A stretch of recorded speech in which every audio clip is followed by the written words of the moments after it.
Welcome to Newsmakers. I'm Tim White.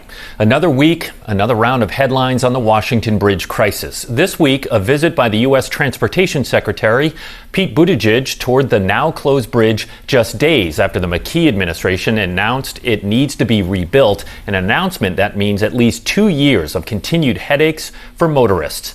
Now, tearing down the damaged westbound side and building a new one will take a lot of tax dollars, an estimated tab of up to $300 million. State officials are hoping the federal government will open the checkbook.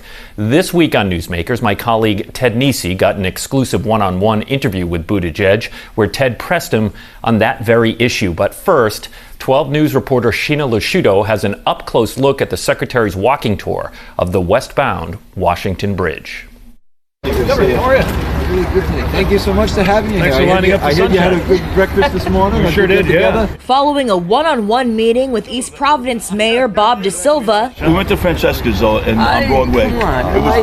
U.S. Transportation Secretary Pete Buttigieg meets up with many of Rhode Island's leaders on the Washington Bridge. We're going to be working closely with RIDOT. We have been every step of the way. Perhaps the most action this stretch has seen since the abrupt closure on December 11th. Welcome to Rhode Island. Thank you. We're going to build a bridge. We're here to help, yeah. RIDOT Director Peter Alviti leading the tour, giving the nation's top transportation official a first-hand look. This is also the first time a TV camera has been allowed to take a close-up look at the work zone, where engineers ultimately found deficiencies. We're going to build it. Let's get this done. We're on now the part of the cantilever structure that we found the defects in. While congressional leaders help paint a picture of the traffic impacts Rhode Islanders see every day. This goes right through the middle of downtown. During rush hour, the backups are pretty bad.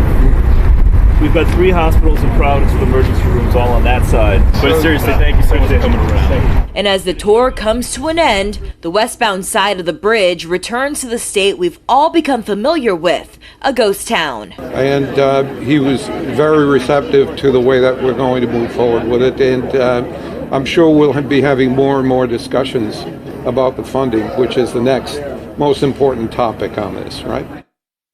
That was 12 News reporter Sheena Lasciuto. Shortly after that tour, 12 News politics editor Ted Nesi sat down with Buttigieg for an exclusive one-on-one to talk money, timing, and more. Secretary Buttigieg, thanks for sitting down with me to talk. And of course, as you'd expect, I have to start with the Washington Bridge, which is a big part of the reason you're here to visit today. I know you've been hearing about the problem for months from the governor, from the senators, from others, but this was your first time on the ground seeing the situation. I know you had coffee with Mayor DeSilva in East Providence. Yeah. What's your biggest takeaway from your visit today? Well, the biggest thing you see is the impact that this is having on families, on small businesses, especially in East Providence, but really across the entire region. We've been involved from day one looking at how we can support Rhode Island, the state, the governor, the DOT, as they're working to get things back to normal. But there's no substitute for being able to have those conversations on the ground. So I was here, yes, to see the bridge, but mostly to see the people who are involved in dealing with it and make sure that we're continuing to align all of the resources that we can at the federal level to support people on the ground getting this work done. What's been the biggest ask today? What are you hearing from officials? They don't get a lot of FaceTime with you. You have 50 states to worry about. What are they saying to you today? Well, they're appreciative of the technical support. Definitely want to keep that coming. We have Federal Highway Administration engineers and personnel working side by side with RIDOT to develop the solutions and work on things in the interim that can try to mitigate it even before the bridge is completely replaced. And the other thing, of course, is funding. We have nearly $2 billion now that's been headed to Rhode Island through the infrastructure plan. The majority of that's been for transportation, and the pace for getting the bridge done is related to the bigger picture of how we get those road and highway dollars into the state of Rhode Island. So I heard a lot from elected officials about how to keep that coming and what other sources we can find to make sure that we're supporting the work that has to happen. One thing that's come up constantly since the bridge closed is a project you were involved with, which was that rapid reopening of I-95 in Pennsylvania, when that bridge, I think there was a fire on the bridge, which led to its collapse. I know that was a somewhat different situation. It was over land. This is over water. That bridge had actually collapsed. This one, it was caught. But are there lessons you learned from that? Everyone talked about how unusually rapid that was for a transportation problem. Are there lessons you learned from that are applicable to this bridge crisis? Yes, look, every situation is different, but there was a highly disruptive I-95 outage in Philadelphia caused by a fiery crash. Also in Los Angeles, a bridge collapse affecting I-10, which was a huge issue for commuters there. Every time that happens, we make sure that we're there to help, and we always learn from the most recent experiences. So seeing the partnership, the value of being side by side with the state, looking at how to get creative on engineering and funding. Certainly we're taking those lessons with us as we look at how to help in the Rhode Island situation. Unfortunately, the physics of the bridge are a different story here, but the importance of working together is clearly the same.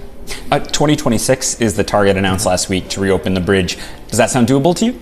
Well, I'm not an engineer, but I trust the engineers who've put those estimates together. I would say two things. One, in order to hit that target, it's going to be important to tear down any obstacles that stand in the way. Financial, administrative, bureaucratic, anything that could endanger that timeline. I want to know about it so that we can act on it sooner rather than later.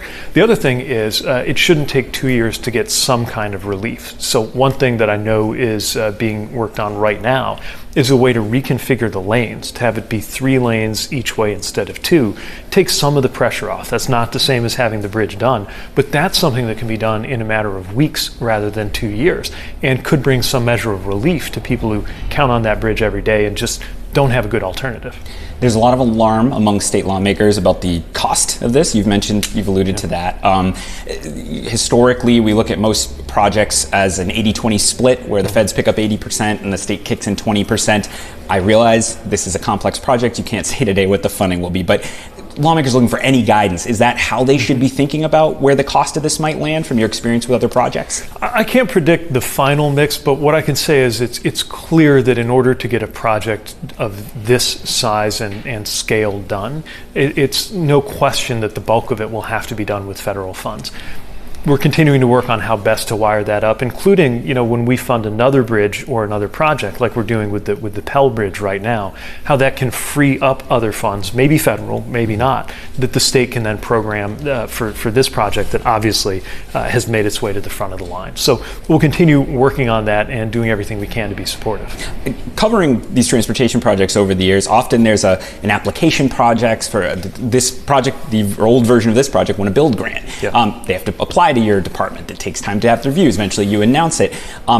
How far away are we, or are there more rapid things for emergency situations within your department? Yeah, there are a lot of steps to go through with federal taxpayer money. They're there for good reason, but we can't let that be the reason this takes even 1 day longer than it has to. So, of course, we're going to make sure the legal requirements are going to be met, everything that has to happen to responsibly use taxpayer funds. But we're not going to let that slow things down unnecessarily. And certainly, having seen this for myself, I'm going to reinforce with our team the importance of working through any of those administrative barriers so that these dollars can flow and so that the project can continue to take place. When you spoke to reporters at the base of the bridge this morning, I was listening to your comments, and one thing that surprised me was you suggested there'd been no waste in the previous iteration of this project. $37 million was spent rebuilding the deck of this bridge, even though it turns out that the inspections had not been enough to make clear that this bridge was not going to survive and it shouldn't have been repaired, it should have been rebuilt. Should U.S. DOT be that blasé about that amount of federal money being lost on a project that should have been rebuilt from the start? My point is that I never believe that investing in repairing critical infrastructure is a waste of money. But of course, if DOT had known that this bridge would need to be torn down, there would have been a different plan. But we don't enter into these situations with perfect information, especially a bridge like this that was built with a unique design, possibly the only one of its kind in the country, which turns out that it was uniquely disguising some of the issues that were on the inside. The most important thing to me is that these issues were discovered before and not after a tragedy. And that's one of the reasons why, even in the course of repair work, we require a very high standard of engineering and inspection. So this is a very unusual bridge. Again, you look at bridges all over the country. It really is a quite unusual design. We've heard that locally. Yeah, we're working to find out if there are any other bridges in this situation, because then they have some checking to do on things that were not routinely checked, because the way that the design actually obscures some of the components that in this case proved to have a problem. But again, that's exactly why there are so many layers of inspection, so many layers of process around any kind of new construction or reconstruction, rehabilitation, or repair. And in this case, it was very important that this rehabilitation happen. Let me put it another way. If we were not supporting the repairs on this bridge, we might never have learned that the bridge actually needed to be replaced completely. Mm-hmm. Realistically, you have 50 states to worry about. I just saw you were out at the I-5 bridge, which is a bridge crisis out in the Pacific Northwest. Yeah. I'm sure when you visit each town, you say your bridge is important to me. But where does this stack on the different emergencies you see in the different parts of the country? This definitely is something that is on a national radar. Every state matters, every bridge matters. But when you think about the average daily traffic here, 90,000 cars a day, vehicles a day, counting on that passage, the economic impact, the human impact, you see just how important it is to make sure there's a solution here. So this is something that's being tracked at my level, at the highest level of the Federal Highway Administration, and will be until things are back to normal for people in and around Providence. As we get close to wrapping up, I have to ask you about another big bridge project in this region, the Cape Cod bridges. Yeah. The Massachusetts has a pending request in front of you for a little over $1 billion for that. I've heard rumors maybe a decision is coming the next couple weeks or 2 months on that program. How are Massachusetts odds? So we've already announced significant support for that connection that is so vital to Cape Cod, and I can't speak to anything that might be coming down the line, but we're fully aware of how much of a concern this is, and this is one where we're partnering with the Army Corps of Engineers as well as the state Commonwealth of Massachusetts, and with our own dollars to try to deal with this. There are cases like this, not many of them, but there are cases around the country where you've got something that on one hand has to get done, and on the other hand has not been possible because the funding hasn't been there. It's one of the reasons why President Biden pushed so hard to get this infrastructure plan through. Now we're putting it to work to try to address those backlogs and those needs that have been building up over decades. Final question. You just toured the Building Futures apprenticeship program here. We just interviewed a builder recently for a housing series we did at my station, and he said one of the problems is that not enough young people going into the building trades. What can be done to try to change that? I know it is something your department has been looking at and thinking about. Yeah, I remember when I first got involved in public life, we saw so many union workers out of work in 2009 and 2010, and the question is, where can we find the work? Now we're asking a different question. Where can we find the workers? And the answer is here.